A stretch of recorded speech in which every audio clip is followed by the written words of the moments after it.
Cek satu.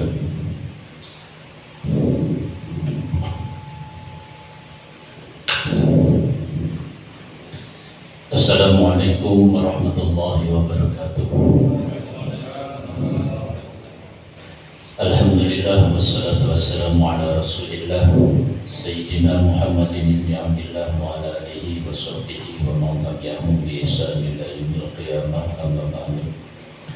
Pertama-tama yang saya hormati, saya muliakan sahibul majlis Al-Mukarram Kiai Haji Mustami, mudah-mudahan beliau senantiasa diberikan kesehatan oleh Allah Subhanahu wa taala dan ditambahkan kemuliaan oleh Allah Subhanahu wa taala. Yang saya hormati, saya muliakan pengurus PCJ Kabupaten Tangerang, Bapak Kiai Nur Salim.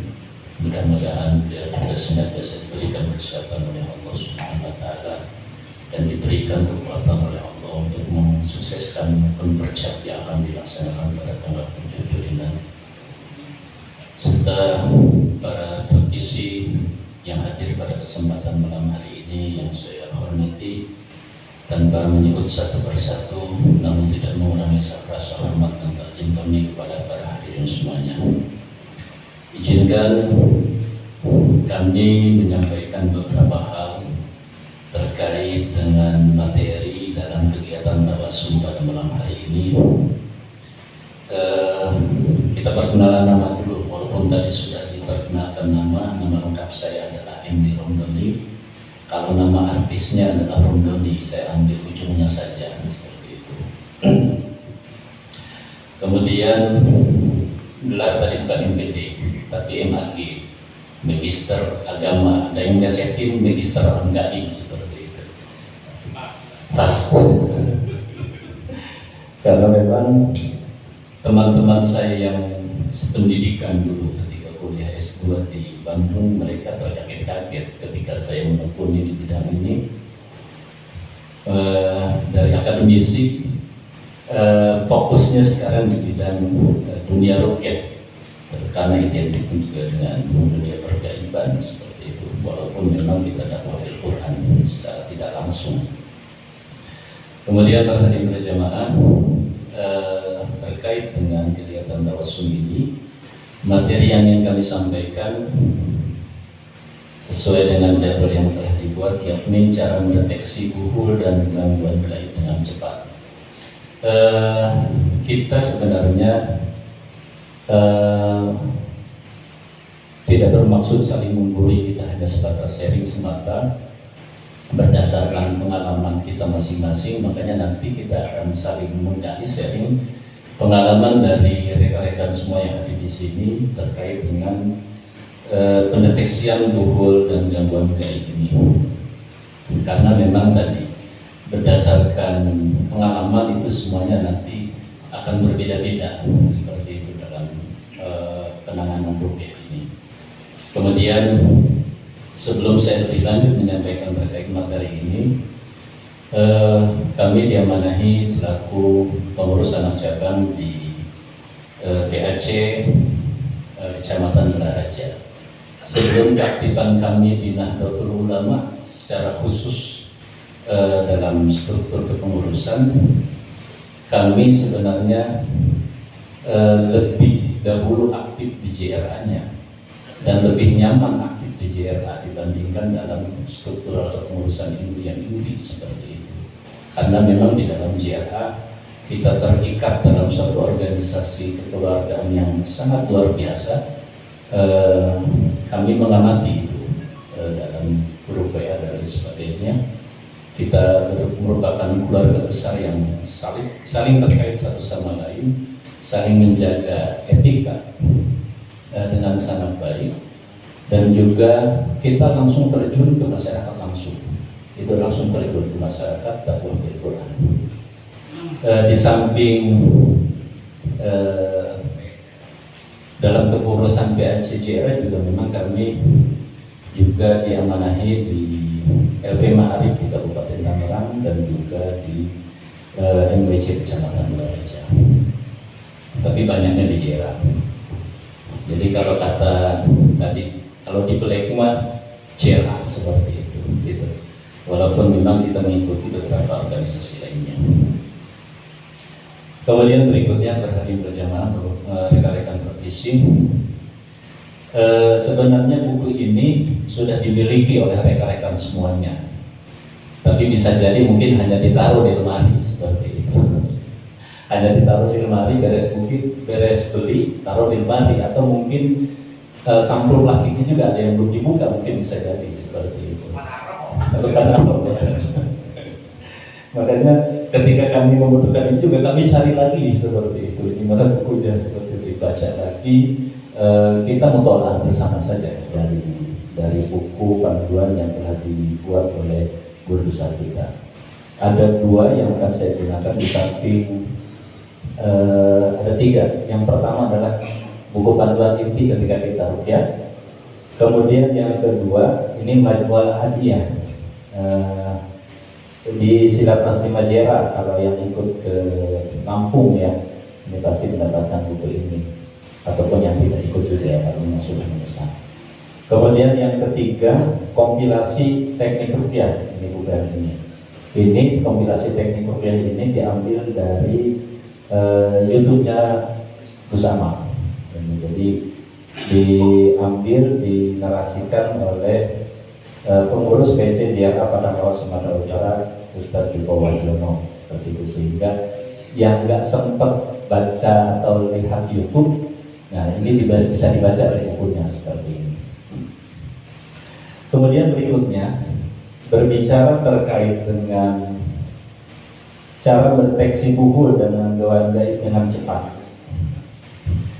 Ini kita sebatas sharing karena bisa jadi di sini ada yang betul-betul praktisi, kemudian ada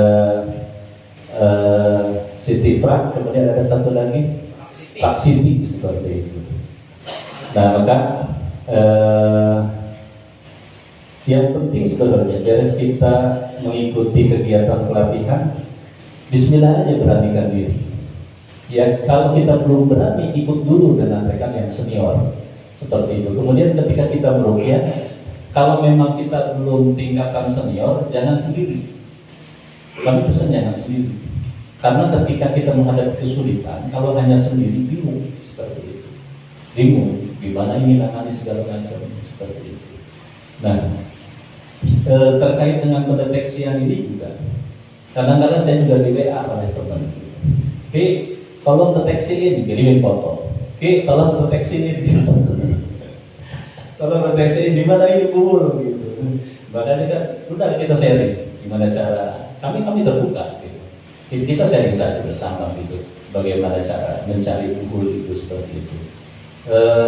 Maka sebelum kita melakukan penanganan, ini kadang-kadang luput dari perhatian para peruqyah. Contoh, ketika kita mendatangi rumah peruqyah, rumah orang yang diruqyah, mau meruqyah, kita tidak melakukan anamnesa terlebih dahulu, seperti itu. Kadang-kala ada yang luput itu. Makanya pernah terjadi beberapa tahun yang lalu praktisi yang baru terjun itu tidak melakukan hal ini. Anamnesa. Anamnesa itu apa?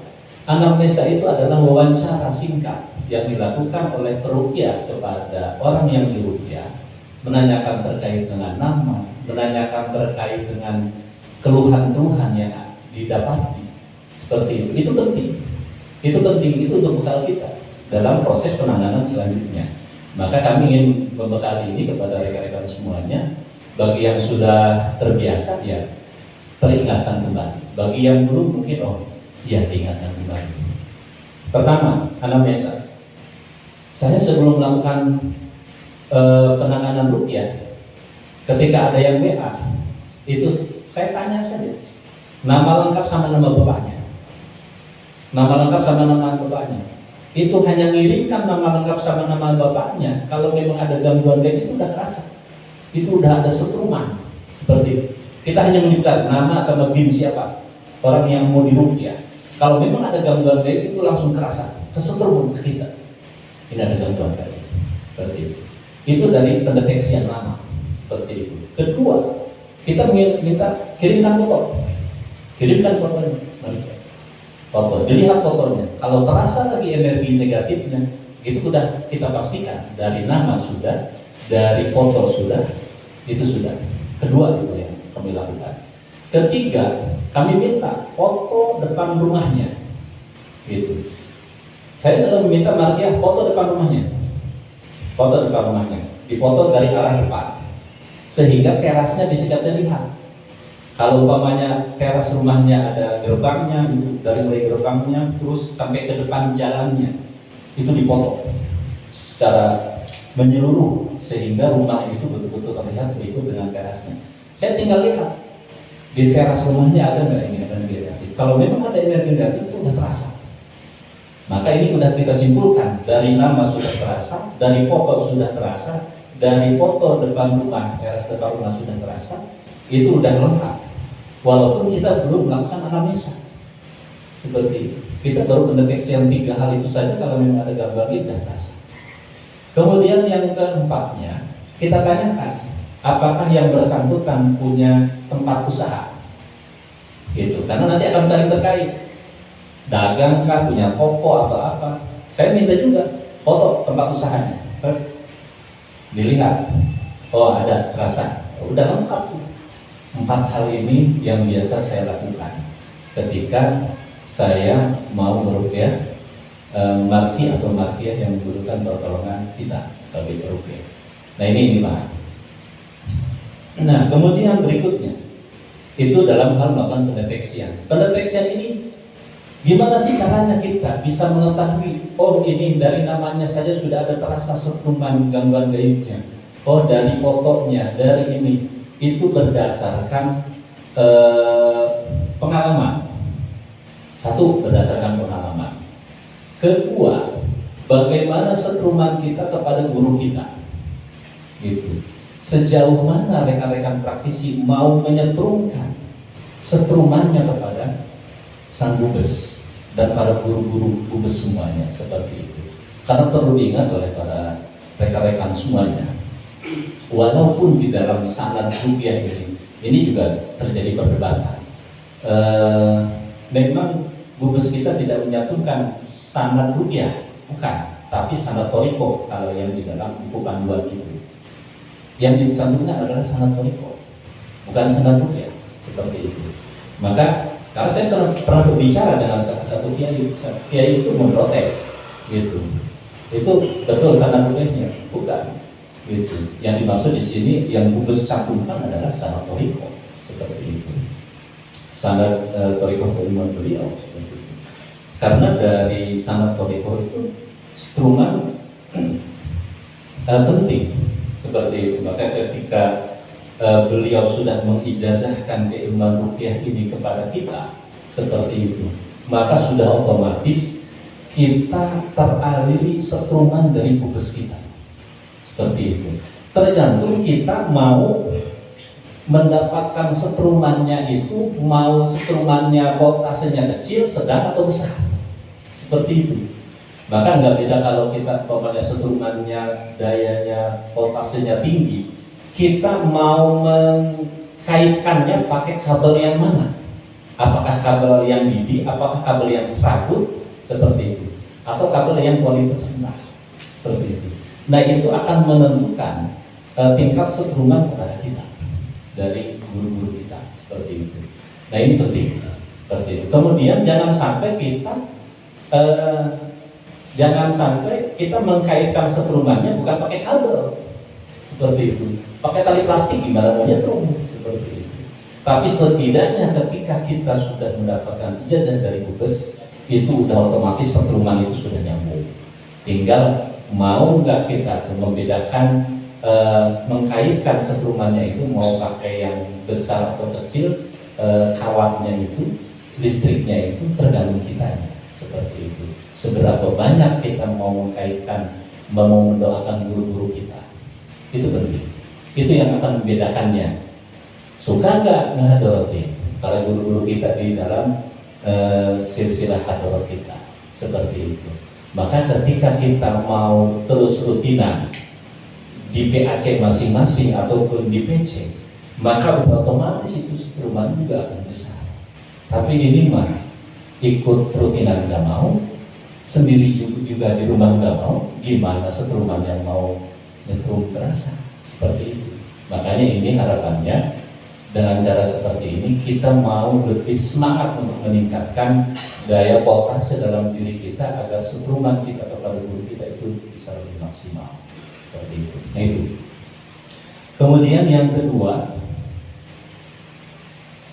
apakah para praktisi punya wiridan sebelum aktif di JERA, apakah punya wiridan lain? Seperti itu. Yang memang itu kesenangannya, artinya kita senang sebelum ikut JERA dulu pernah ijazah sholawat, senang baca sholawat terus, seperti itu. Udah, itu berdayakan potensi yang ada dalam diri kita.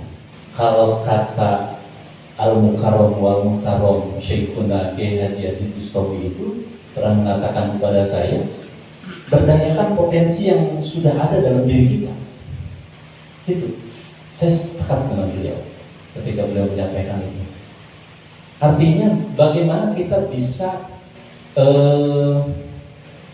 menggali potensi yang sudah ada dalam diri kita. Berdayakan potensi itu. Seperti itu. Berdayakan potensi itu untuk memaksimalkan di dalam proses rutin yang kita lakukan. Contoh tadi, kalau kita pernah ijazah sholawat, berdayakan ijazah sholawat tadi. Seperti itu. Makanya nanti, contoh, kita udah pernah ijazah sholawat. Kalau di dalam buku panduan ini, dari Majmu'ah Al-Adiyah, dikatakan ya, Gubes mengutip, khairu wirdi ma yusiru qalba. Wirid terbaik adalah wirid yang membekas di dalam hati. Ini wirid yang terbaik, yang sudah membekas di dalam hati. Maka wirid yang terbaik adalah wirid yang membawa pengaruh baik pada zahir dan batin bagi yang membacanya. Tadi, kalau sudah betul-betul membekas dalam hatinya, itu biasanya diwiridkan sudah lama, itu sudah ada asrornya. Itu sudah ada asrornya. Kalau Ustadz Ujema, andalannya kan dulu di Jumnasor, seperti itu, betul? Gitu, kan? Nah ini kalau andalan beliau dulu itu di Jumnasor, sebelum di JERA. Maka potensi, betul kan ya, di Jumnasor. Saya sudah merasakan di Jumnasor beliau, saya sampai terpelanting seperti itu. Tapi rekamannya jangan dipublikasikan ya. Rekamannya tolong jangan dipublikasikan seperti itu. Hijib Nasrnya, saya pernah merasakan, saya terpelanting sampai ke tembok. Itu merasakan hijib Nasr beliau seperti itu. Itu kita tinggal gali potensi apa yang sudah kita miliki. Hijib Nasr, udah gunakan hijib Nasr itu dalam proses di samping tata cara yang sudah diajarkan oleh guru seperti itu. Contoh, bahwa hijib Nasr untuk melakukan pendeteksian bisa. Makanya ini kenapa saya membawa tongkat? Apa tujuannya? Gitu. Ini ada tujuan dengan materi kita seperti itu. Makanya nanti saya akan tunjukkan bagaimana caranya kita mendeteksi bubul gaib itu dengan menggunakan tongkat. Seperti itu. Jadi tongkatnya nanti kita asma dulu. Seperti itu. Lalu pokoknya kita masih minim nih apa nih?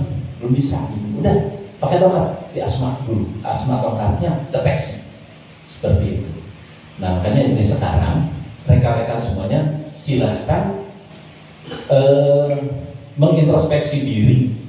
Kira-kira masing-masing sudah mewiridkan diri dan apa dulu yang dijajah dari kiai, dan itu betul-betul kita sudah dirutinkan, didirikan. Itu nanti kalau sudah ada asrornya itu bisa digunakan seperti itu untuk melakukan pendeteksian bubul gaib seperti itu. So kalau kita polos-polos aja juga agak susah juga itu untuk mendeteksi hal yang begitu. Kalau memang kita mau langsung ya tanpa menggunakan mati atau magia seperti itu. Kemudian berikutnya itu wiridan inti yang sudah kita dirikan. Nah ini adalah bekal-bekal bagaimana kita bisa mendeteksi bubul gaib seperti itu. Nah sebagai contoh untuk menggunakan tongkat, saya kutip juga ini dari Mana? Kompilasi teknik ruqyah. Ini dari Hubes ya. Kompilasi teknik ruqyah. Halaman 42. Mengasma tongkat sesuai kebutuhan. Caranya membaca hamdalah dan sholawat Ibrahimiyah. Baca hamdalah sholawat Ibrahimiyah. Ada yang bawa ya? Bapak bawa ya? Ayo, silakan sambil dibuka. Membaca hamdalah dan sholawat Ibrahimiyah, kemudian membaca hijib bahar, doa Imam Syafi'i, ayat syifa, ayat pembatal sihir, ayat ain, dan ayat sesuai kebutuhan kita. Nah, maka ini kita bisa, kalau kita mau mendeteksi umpamanya, kita bacakan ayat-ayat pendeteksian, bacakan. Kemudian beres ayat-ayatnya dibacakan, mana ayat pendeteksian? Inna waliyallahu alladzi nazzala kitaba wa yatawassal salihin alimul ghaibi wasyahadati wa rahmanur rahim la tudrikul absar wa huwal absar wa huwal latiful khabir aina ma takun ya'tikumul jamil wa ma kulli syai'in qadir. Kemudian ditambah dengan doa, ya Allah, jadikan tongkat ini sesuai kebutuhan hamba. 3 kali, fokus, pejamkan mata. Fokus, pejamkan mata. Ya Allah, jadikan tongkat ini sesuai kebutuhan hamba. Ya Allah, ini akan 3 kali. Contoh, ya Allah, jadikan tongkat ini bisa hamba gunakan sebagai media untuk mendeteksi buhul-buhul sihir, buhul-buhul atau gangguan-gangguan gaib. Itu seperti itu. Khususkan. Karena apa? Hadis nabinya innamal a'malu binniyat. Gitu. Ini niat ini sangat bergantung, sangat berpengaruh seperti ini. Penting ini niatnya. Makanya ini adalah niatnya. Niat kita ini untuk apa? Tongkat ini digunakannya. Kemudian diiringi dengan ayat. Di awalnya sudah dibuka dengan hamdalah sholawat Ibrahimiyah. Kemudian niat dan doanya dipanjatkan, maka tutup 2 ayat Yasin terakhir ini untuk mengeksekusinya. Ini untuk mengeksekusinya. Jadi kalau paket ini udah disiapkan lengkap nih dari awal, tengah, penutup, itu lengkap, eksekusi. Yang nama amru kun fayakun itu udah beres itu. Seperti itu. Saya karena terbiasa di JRA, sekarang ziarah kemanapun beres silsilah hadur segala macam itu di akhir ditutupnya dengan nama amru. Saya selalu tutup nama amru izarudasyan kun fayakun gitu. Biar Allah tahu lah semuanya. Doa yang kita panjatkan silsilah hadur segala macam. Nah inilah metode ketika kita mau mengasma tongkat kita sesuai kebutuhan. Lalu setelah dibacakan 2 ayat terakhir, tiupkan ke tongkat, pejamkan mata, tiupkan ke tongkat, seperti itu. Udah. Setelah itu kita mau menggunakannya di depan rumah marqiyah atau marqiyah, itu tinggal baca lagi aja nggak apa-apa. Tadi tongkatnya sudah kita asma, lalu kita lakukan lagi. Mau sambil jongkok ataupun berdiri, saya selalu pejamkan mata, baca doa tadi. Bismillah, kemudian hamdalah sholawat Ibrahimiyah, ayat pendeteksi yang tadi dibaca, doa tadi dibaca. Ya Allah, hamba mohon berikan hamba kemudahan untuk mencari buhul gaib. Tutup 2 ayat terakhir, ini akan gerak sendiri. Tongkat ini akan gerak dengan sendirinya, mencari buhul gaib itu ke titik-titik mana, seperti itu. Nah ini berdasarkan pengalaman yang saya lakukan, seperti itu. Dulu beberapa tahun yang lalu sebelum saya ikut JRA, saya ikut JRA 2019 saya pernah mendapatkan ijazah dari salah seorang Habib di keturunan Habib di Purwakarta waktu itu. Ketika saya riyadhah manaqib Jawahirul Ma'ani di Pasuruan. Di sana saya mendapatkan ijazah dari beliau sama-sama bareng riyadhah manaqib. Saya diberikan ijazah untuk pendeteksian menggunakan tangan. Seperti itu. Saya dirikan untuk mendeteksi hal-hal gaib menggunakan tangan. Itu saya dirikan, sudah selesai, itu saya tuntaskan. Ketika beres, belum terasa oleh saya, belum terasa gangguan gaib itu. Ketika mendeteksi itu, tadi kita ambil hikmahnya seperti itu. Kemudian yang kedua, setelah saya mendapatkan itu, takdir Allah menentukan kita dalam penanganan ruqyah itu akan ada cobaan seperti itu. Akan ada cobaan. Apa? Saya juga pernah terkena serangan dari dukun. Saya ketembak. Seperti itu. Saya ketembak. Itu di bulan puasa. Di bulan puasa. Ini pengalaman pribadi saya ceritakan biar kita jadi ibroh pelajaran seperti itu. Nabi Muhammad saja pernah terkena sihir seperti itu. Saya mengobati diri saya begitu. Nabi Muhammad saja pernah terkena sihir, siapa saya seperti itu. Maka sangat saya maklumi ketika saya juga terkena. Bismillah, mungkin ada hikmah yang ingin Allah tunjukkan kepada saya. Di bulan puasa setelah makan sahur, saya duduk termenung di saung di depan rumah saya sambil terpejam, duduk santai sambil kaki selonjoran. Tiba-tiba itu mata terpejam. Kalau mungkin istilahnya apa ya? Kalau Kiai Mas sering melakukan tawasum pendeteksian itu, kalau mungkin kita apa namanya raga sukma atau apa sih gitu, jadi tiba-tiba langsung melihat tuh.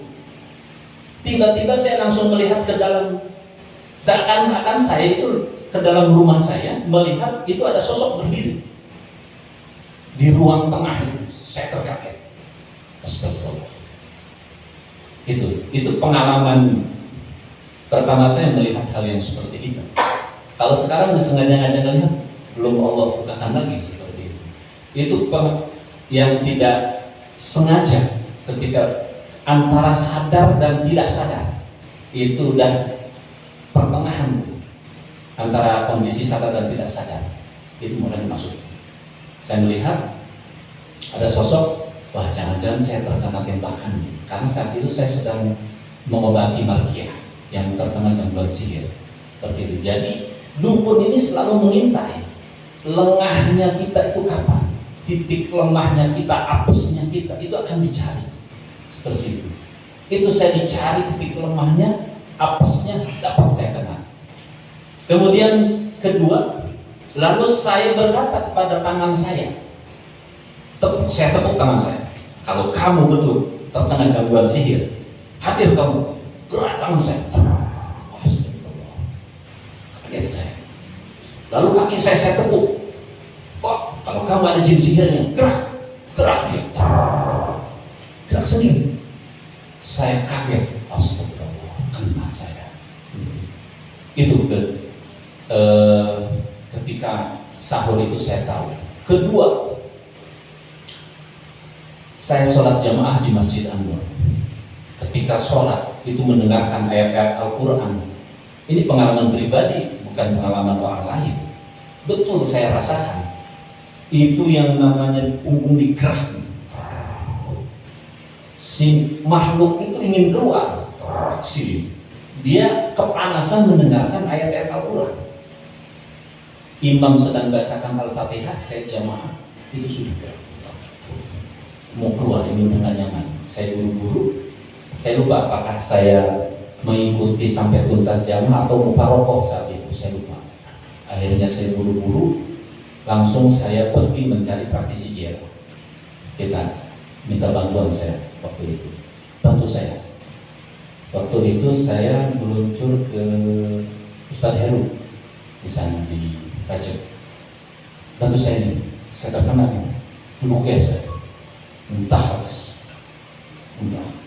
Seperti itu. Proses penyembuhan diri saya itu lama. 2 tahun untuk saya sembuh itu total. 2 tahun penyembuhan diri. Seperti itu. Makanya oleh Kiai diproses juga di sini dengan tim. Buat bahasa ini saya direjang. Saya direjang di ruangan sana itu. Itu pakai hijab nasor segala macam. Gitu. Makanya saya merasakan serangan hijab nasor ke tubuh saya itu ketika proses penyembuhan diri saya seperti itu. Dan ketika kita terkena gangguan gaib itu, Allah bukakan semua. Saya bisa tahu mana rumah yang terkena sihir, segala macam itu, pesugihan itu saya tahu. Seperti itu. Tahu itu selama proses itu. Itu tahu seperti itu. Itu tahu akhirnya. Oh ini seperti itu. Banyak kita Ya Allah, ini kita ambil hikmahnya dari situ. Makanya tiap peristiwa pasti ada hikmahnya. Itu seperti itu. Nah, kemudian berikutnya itu tadi pengalaman pribadi yang saya pernah rasakan. Yakin bahwa pengalaman kita pasti ada hikmahnya. Makanya saya berpesan, kita jangan takut. Seperti itu, sebelum meruqyah, udah persiapkan diri kita, perbentengan itu harus kuat. Jangan sampai diri kita terkena, keluarga kita seperti itu. Perbentengan harus diperkuat. Kemudian berikutnya para rekan-rekan,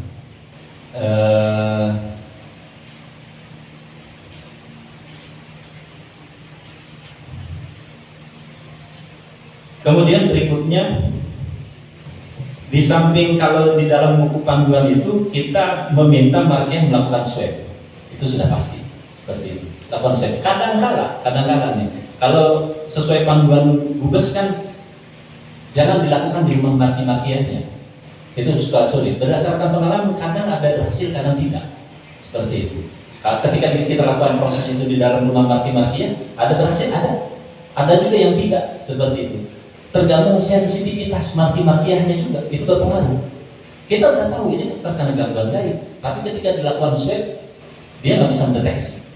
Tapi kita udah tahu seperti itu. Nah, ini penting bagi kita. Ketika kita berdayakan markah-markah ternyata tidak bisa, maka potensi yang ada dalam diri kita harus kita berdayakan. Saya kadang untuk lebih meyakinkan saja, saya sebelum mendeteksi sudah tahu, tetap dilakukan juga kepada markah-markah, proses itu tetap dilakukan seperti itu. Dan kemudian ketika kita memproses itu, jangan menjelaskan secara detail bahwa yang bersangkutan terkena sihir. Itu penting. Itu kami di SOP juga sudah dijelaskan. Jangan sampai dijelaskan secara detail markah-markah. Saya pernah misalnya pengalaman, saya jelaskan secara detail kepada salah seorang ibu, itu langsung nunduk, ketakutan. Sampai suaminya marah-marah. Kamu katanya habis diruqyah, bukannya tambah pres, malah tambah meluk ketakutan. Saya bilang ke suaminya, tenang Pak, ini belum tuntas, kita tuntaskan. Karena itu diproses bukan di rumahnya. Kita pergi ke rumah Bapak, kita bersihkan rumahnya, kita ruqyah sekeluarga, diproses lagi, diolah hatinya, beres. Alhamdulillah, itu kembali ceria lagi dari ruqyah. Dan sekarang suaminya jadi ruqyah juga. Gitu. Praktisi di Cipupak, di Cikaraya. Nah, ini beberapa hal sebagai bahan bagi kita untuk diskusi seperti itu. Nah, saya buka forum diskusi kepada rekan-rekan yang ingin bertanya dan mau berbagi pengalaman Ustaz Marsudi seperti apa, Ustaz Saprudin seperti apa, gitu, Ustaz Manado seperti apa dan lain sebagainya. Monggo bersilakan.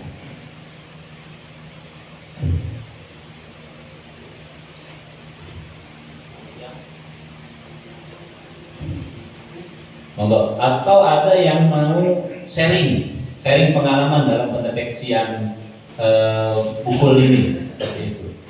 Kiai juga sama. Kiai hanya melihat kemudian langsung terlihat segala macam itu, ketika kita sharing itu langsung ketemu.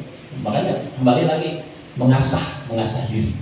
Makanya teman-teman jangan malas untuk mengikuti kegiatan tawasuman baik di PC ataupun di PAC-nya masing-masing. Yakinlah itu akan kembali keberkahannya untuk kita lagi. Monggo yang lain, ada yang mau sharing atau ada yang mau ditanyakan? Silakan.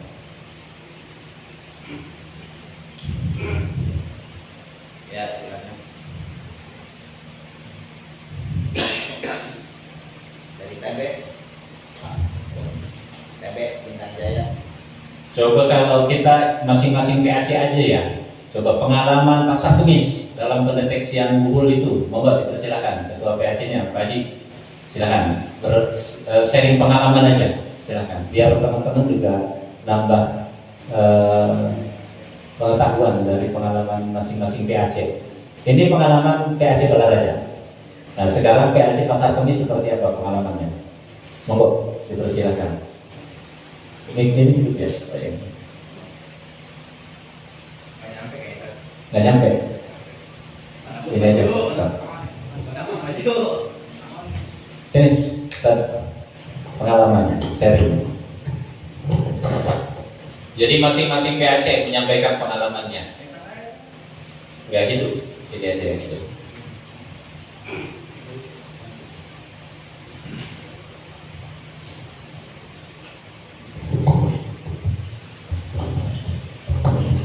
Assalamualaikum warahmatullahi wabarakatuh. Hamdan wa syukran lillah wa bisahri sadri wa yassir amri wa uqdatam min lisani yafqahu qawli. Yang sama-sama kita hormati dan kita muliakan guru kita Kiai Haji Yaji Bustami, yang saya hormati rekan-rekan praktisi YJRA Kabupaten Tangerang, semua PAC kecamatan masing-masing. Nanti tidak saya sebutkan satu persatu namanya, tapi tidak mengurangi rasa hormat dan takjim saya kepada bapak-bapak rekan-rekan sekalian. Mungkin hanya sharing ya, saya mewakili PAC Kecamatan Pasar Kemis. Tadi Pak Haji Sulaiman udah nyolek pengalaman yang masih terngiang di PAC Kecamatan Pasar Kemis, khususnya waktu itu saya, Pak Haji Sulaiman, Bahtar menuju ke daerah Tanjung Pasir atau Cipuis sana ya. Itu luar biasa ya auranya ketika kita masuk satu rumah yang terindikasi gangguan gaibnya dari entah ya dari mana, dari dukun atau dari mana. Jadi sebelum kita deteksi sumber gaib atau rumah gaib yang ada di rumah tersebut, ternyata sumber gaibnya itu atau buhoninya itu sedang bekerja. Langsung ke Markiyah waktu itu. Jadi ini karena memang gak divideoin waktu itu, kita semua panik. Jadi Markiyahnya itu perutnya itu lama-lama membuncit besar. Waktu itu saya sama Pak Haji masih di luar rumah. Terus Bahkan Pak Taryoto lagi ngerukiah standar. Pak Taryoto panik bilang, Pak Haji itu makiahnya perutnya membesar, jadi kayak balon ya ditiup. Nah itu kita saksikan semua bahwa memang buhul atau sumber gaibnya atau towernya itu lagi nyambung sama yang pemiliknya. Itu kita gerak cepat waktu itu, kita cari karena memang di sini pencarian melalui apa saja ya, melalui tongkat, tasbih bisa untuk pencarian sumber gaibnya. Karena memang tarikan, karena alhamdulillah kami dibantu juga para guru-guru kami, karena sebelumnya kita sudah perbentengan terlebih dahulu, terus juga kita sambungkan nasab keilmuan kita. Alhamdulillah buahnya ketemunya itu di bawah kasur berupa batu karang waktu itu. Batu karang, rekan kami itu Pak siapa? West Korni itu ngambilnya langsung pakai tangan terbuka, maksudnya nggak pakai sarung tangan. Itu berasa panas, dia ambil langsung dia buang karena panas. Karena bukunya sudah ditemukan, kebetulan kita sudah ada bawa garam jenazah waktu itu, sudah diasma, kita taruh situ. Alhamdulillah makiahnya itu tidak kesakitan lagi, dan lambat laun sedikit demi sedikit perutnya itu mulai mengecil. Tapi tidak, karena memang seperti Ustaz Ramdhani bilang, kalau sampai 2 tahun ya. Jadi prosesnya itu karena memang sudah berpengaruh sama jasmani dia. Dari situ, dari perut turun ke bawah, ke kemaluannya. Karena kita kan laki-laki semua dan nggak bisa langsung megang ke langsung. Nah, kita pindah perantara dari saudaranya perempuan juga dipegang kemaluannya, terus diparalel ke kita. Alhamdulillah bisa ditarik. Ya mungkin itu aja salah satu pengalaman yang mungkin sekarang kalau misalkan jadi pembahasan yaitu karena bukan saya saja, Pak Haji, dalam ini Pak Haji Soiman, Pak Tareto sama US Korni juga melihat, yaitu bentuk real, bentuk nyata bahwa memang pengaruh yang diberikan pada dukun nyari kecelakaan, nyari kelemahan seseorang untuk bisa mengirim berupa sihir itu tadi. Jadi kita juga sebagai praktisi tidak luput daripada sihirnya para dukun. Kalau zaman dulu banyak praktisi-praktisi atau paranormal itu yang mati muda. Karena apa? Karena memang berjuangnya sendiri-sendiri. Alhamdulillah kalau kita di Yayasan Jamia Ruqyah saja kita rame-rame keroyokan, nggak apa-apa karena memang dia juga keroyokan. Dari sekian banyak kasus sihir yang kita tangani, mungkin juga ratusan, kita nggak bisa standby atau juga terjaga dalam waktu 24 jam. Mereka nyari kelengahan kita. Ya, saya juga pernah mengalami seperti halnya Pak Ustadz Romdoni, perut saya besar, pernah bangun tidur perut itu kayak balon ya. Iya, hamil kembar tiga orang kali. Iya, busung lapar. Pernah, terus juga keluar darah dari dubur, pernah muntah darah, pernah. Kan memang waktu itu belum seperti ini ramainya, dan kita bertawasum atau setiap hari kita membacakan Raqibul Hadat per minggunya tiap masing-masing PAC.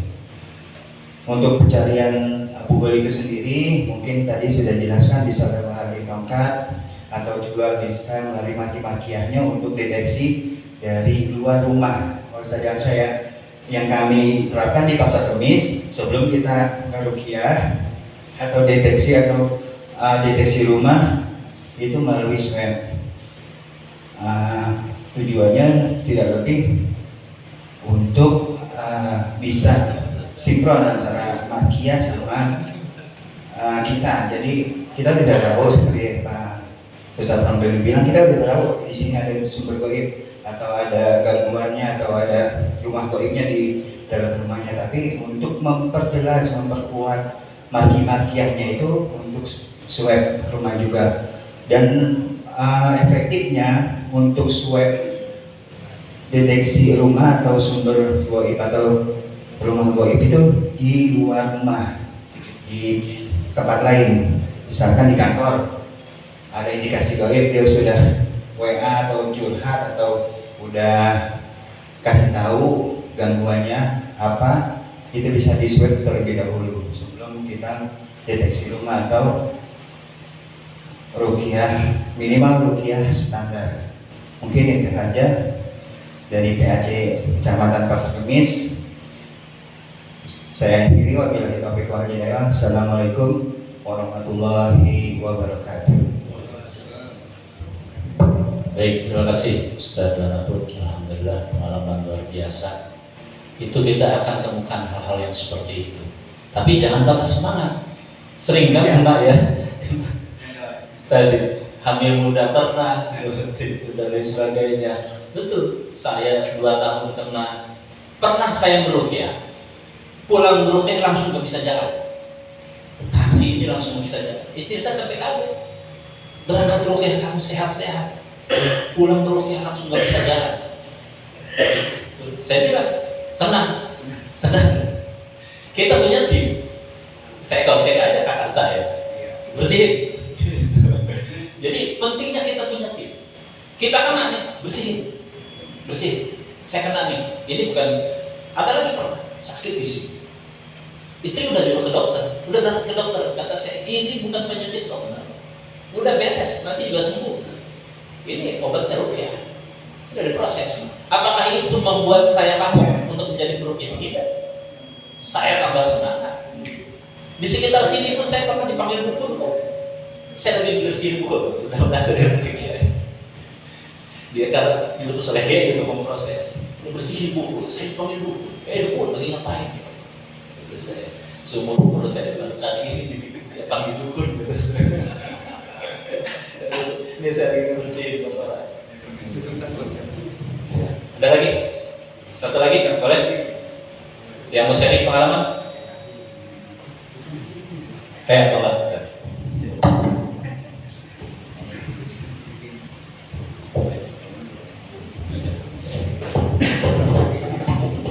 Assalamualaikum warahmatullahi wabarakatuh.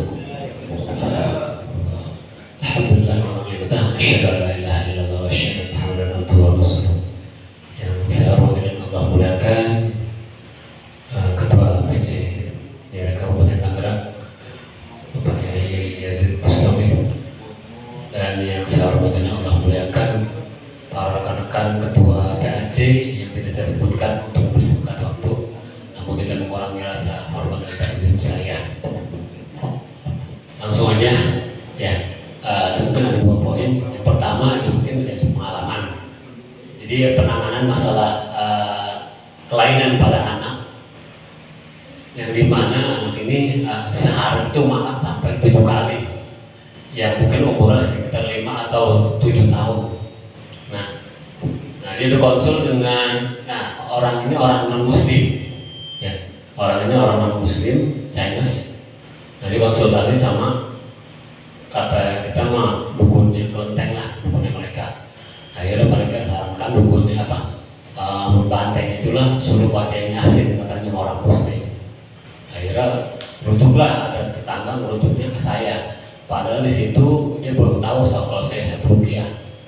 Nah akhirnya padahal banyak di situ, ustaz-ustaz banyak, cuma rujuknya ke saya, mungkin betul Allah berkasih petunjuk.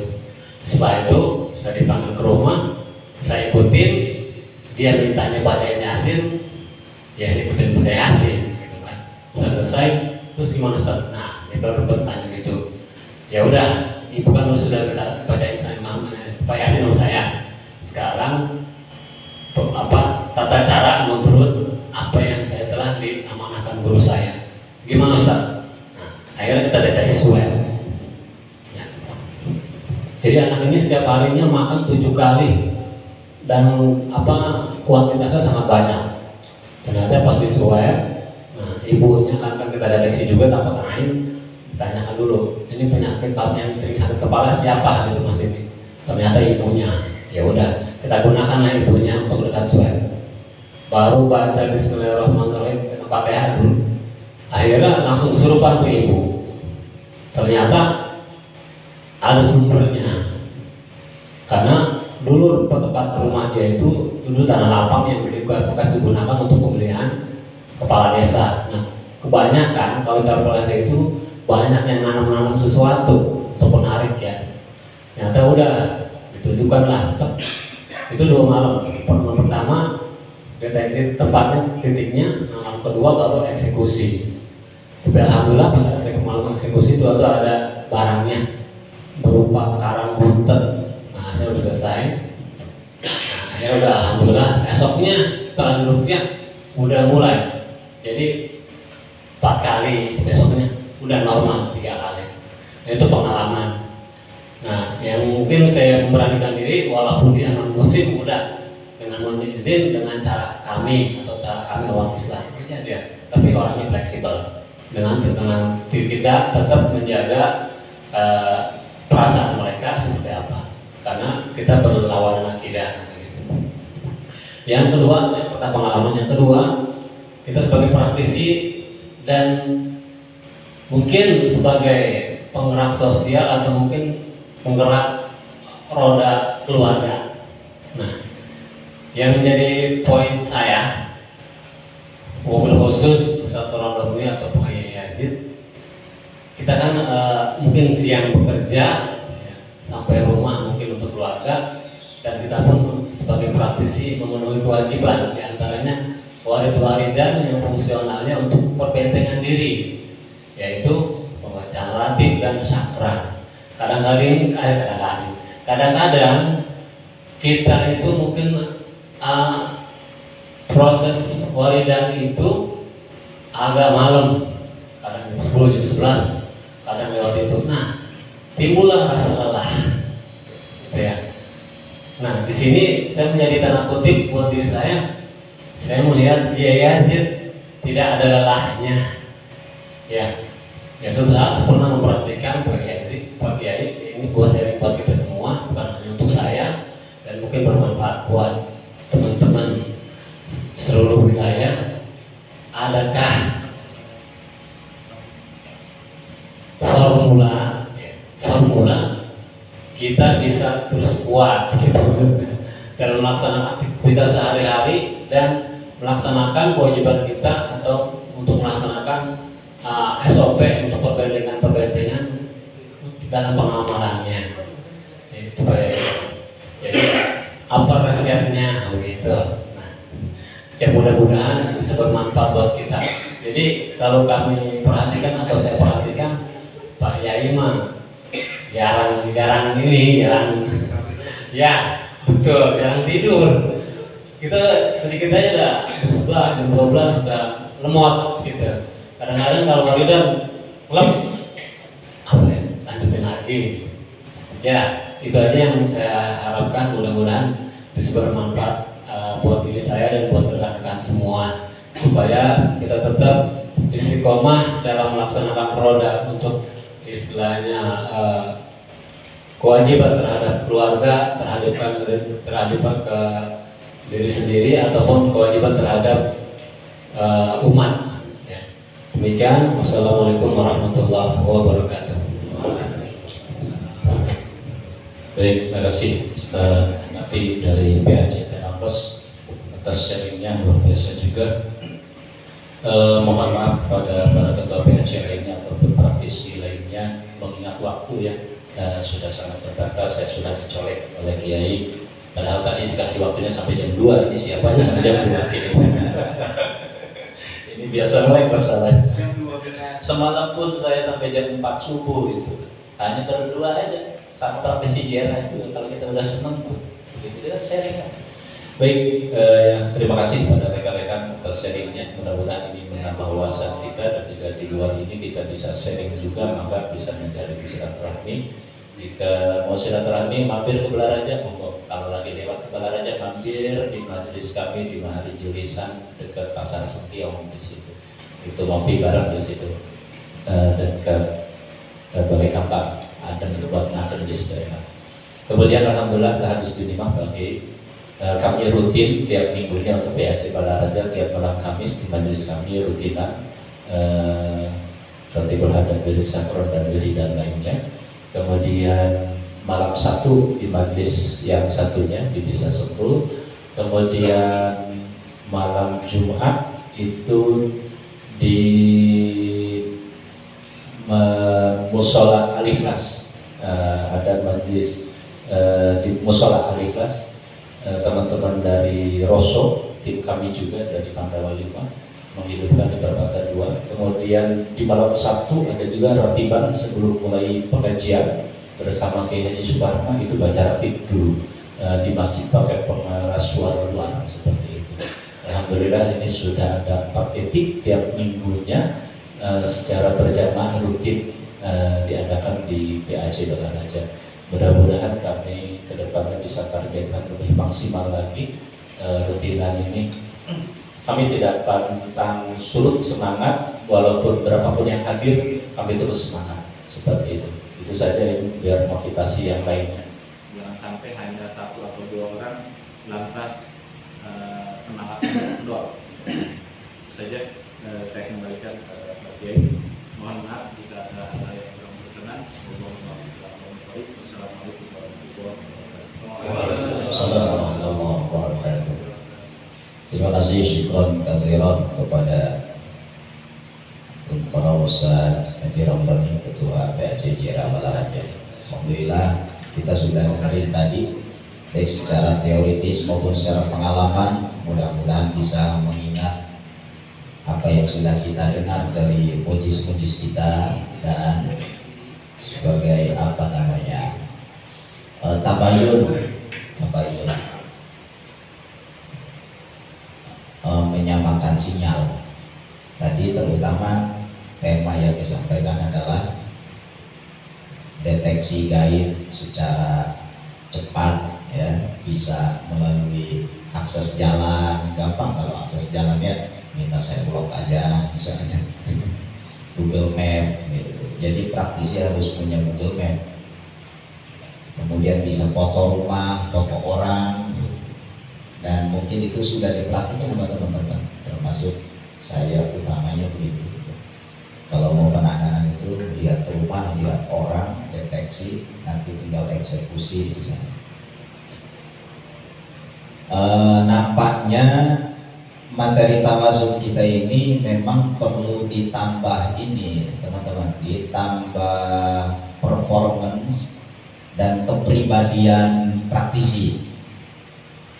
Jadi kalau tadi disampaikan oleh Ustadz Edi, Wan Abud, itu kayaknya yang horor-horor ya. Pernah terbakar, pernah melendung gitu perutnya. Ya bisa jadi perut buncit itu karena memang oleh istri masing-masing jarang dikasih sarapan, sehingga emak yang ada jarang sarapan, terus nangani pasien kelamaan, sejam 2 jam kenyamanan, apalagi markiannya cakep misalnya, nggak berasa tiba-tiba sendawa aja gitu, sesebukan, mulus perut gitu. Di dalam kepribadian praktisi itu diantaranya tidak berpenampilan horor, tidak berpenampilan serem, ya, menyampaikan yang apa namanya, sesuatu yang sifatnya horor. Misalnya betul bahwa kita menangani ini adalah sesuatu yang gaib, sihir, santet, tidak disampaikan secara detail. Tetapi itu bisa saja kita sampaikan kalau pasiennya ini secara psikis dia kuat, dia mampu. Maka diagnosa itu juga penting. Diagnosa. Jadi jangan asal main rupiah. Kalau saya mengikuti pendalaman LPG itu ada hari-hari tertentu dan warna-warna tertentu yang kita pakai. Misalnya seorang dokter itu, kenapa para dokter, para bidan, tenaga medis itu menggunakan baju yang cerah, ada yang oranye, terutama putih, kan dokter-dokter begitu ya. Kenapa?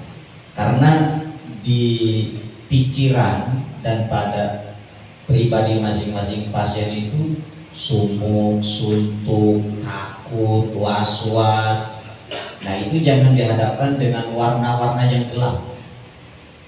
Kalau dihadapkan dengan warna-warna yang gelap itu menambah suasana hatinya, itu menambah ruwet, menambah suntuk.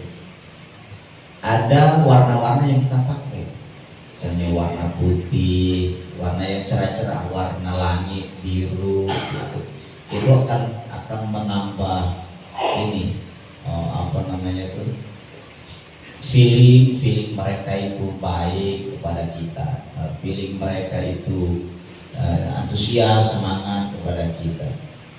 Nah, kemudian penampilan kita ini memang performa kita harus dirubah, jangan berpenampilan seperti dukun, rambut gondrong, kumis gondrong. Nah, penampilan itu yang harus di style. Jadi kalau bisa SHN, smile, handsome, dan ngangenin. Ingat itu, SHN, smile, senyum, handsome, tampan, ngangenin, dikangenin sama pasien. Jadi perlunya itu nanti mereka tidak hanya sebatas ketika sakit, ketika sudah sembuh pun, oh saya ingat sama Mang Saprudin, orangnya ngangenin gitu kan. Terus yang saya ingat itu parfumnya itu kayak parfum apa ya gitu, waktu menurut saya wangi gitu parfumnya. nggak kayak parfum Hajar Aswad atau yang menyengat itu misalnya. Itu betul-betul penampilan. Maka kata Gus Ahmad, bikinlah perutnya itu bahagia, jangan dibikin takut, jangan dibikin sedih. Nah, mulai dari mana kita membuat performa seperti itu? Ya, mulai dari diri kita. Jadi bagaimana dengan rompi misalnya? Rompi tidak ada masalah, karena itu juga rompi ajib itu luar biasa, walaupun belum lunas sampai sekarang. ada yang pasien ketika melihat logo JRA-nya itu udah ketakutan. Jadi sudah ada chemistry gitu. Mungkin itu adalah efek gaib atau apa. Nah, saudara-saudara yang dimuliakan Allah Subhanahu wa taala, maka sekali lagi pertajam tawasul itu dengan zikir apa di PAC masing-masing. Kalau di PC kita perdalam tentang materi ini. Mudah-mudahan pertemuan kita mendapatkan barokah dan keridhaan dari Allah Subhanahu wa taala. Sekali lagi saya mengaturkan banyak terima kasih atas kehadiran penjenengan semua. Wabillahi taufiq kepada Bapak Kiai Haji Nur yang sudah hadir, Kang Endi yang sudah menyampaikan materi dan sharing idenya, dan yang lain tetap semangat. Yang diberikan tugas tidak hanya terpaku kepada materi. Kalau materi di buku insya Allah kita bisa baca ya. Tapi lebih kepada tajrib dan pengalaman. Silakan. Nanti apakah pengalaman yang saya lakukan ini sesuai dengan SOP atau tidak misalnya. Nah, seperti tadi pertanyaan yang terakhir dari Kang Hanafi. Kang Hanafi pertanyaannya singkat sebenarnya. Dalam keadaan lelah, misalnya pulang kerja, ya kan? Kemudian datanglah pasien ke rumah kita. Enggak ditanganin, kasihannya orang ditanganin, kita capek, lelah gitu. Apa kira-kira dopingnya gitu. Kalau saya memang jarang tidur malam ya. Jadi tidurnya setelah malam.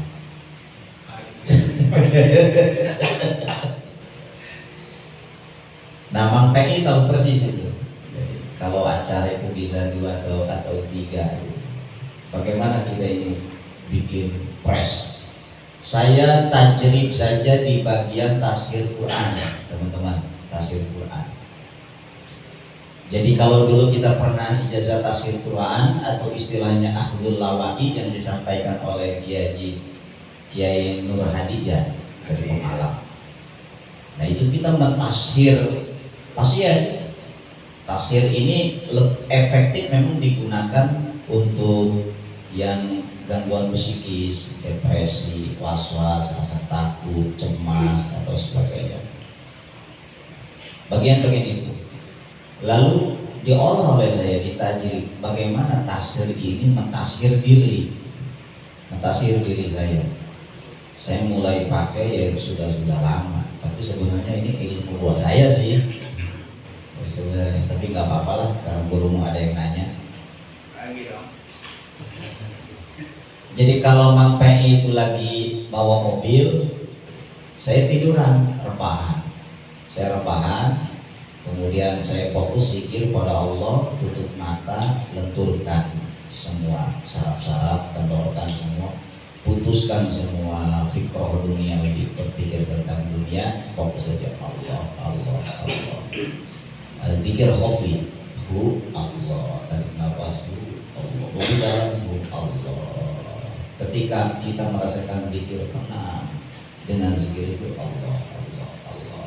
Lalu saya berdoa kepada Allah, ya Allah hilangkan energi negatif, berikan energi positif. Jadi istirahatnya saya sebentar, segar, sehat, nyamannya berjam-jam yang bisa saya rasakan. Apa yang bisa kita sampaikan, yang kita minta kepada Allah, ya sampaikan di situ. Sehingga tidur sebentar di mobil itu begitu turun lagi segar lagi. Nah, termasuk ketika sama, ketika kalau lelah gitu ya, lelah ada pasien. Kadang-kadang saya tinggal dulu, saya ke kamar sebentar tasir diri. Saya tasir, saya baik pelonjoran di kursi maupun di seperti tiduran. Utamanya jangan pakai bantal. Jadi lepas saja, rata.